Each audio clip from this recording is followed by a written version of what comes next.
Berasap tuh. Berasap ya. Dempet nampaknya tuh.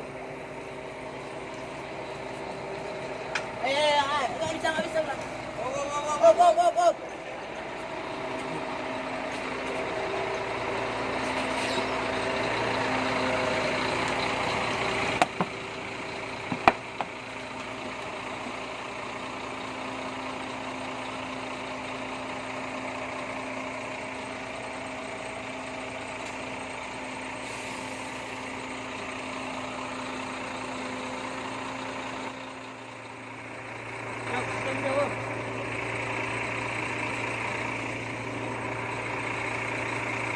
Alian PBU.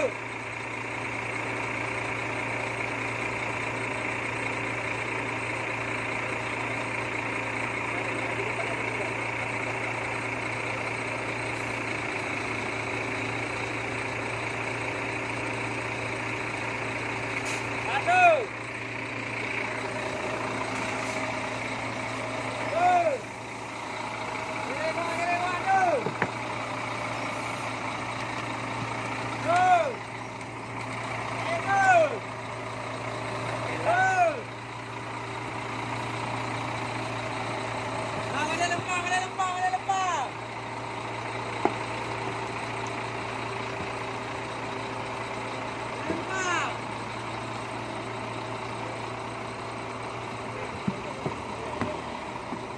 Dari mana dia bocor?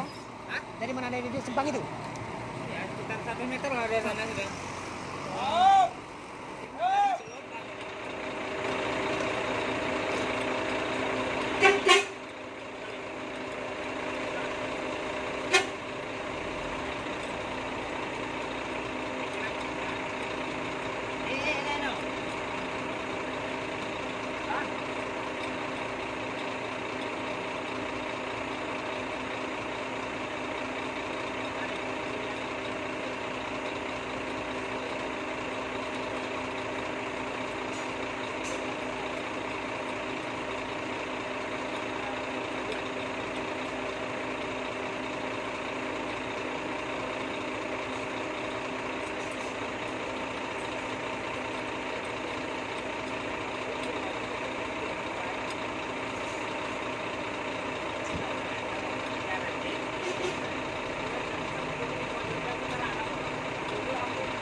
Dua kena. Harapan Indah juga kena nih.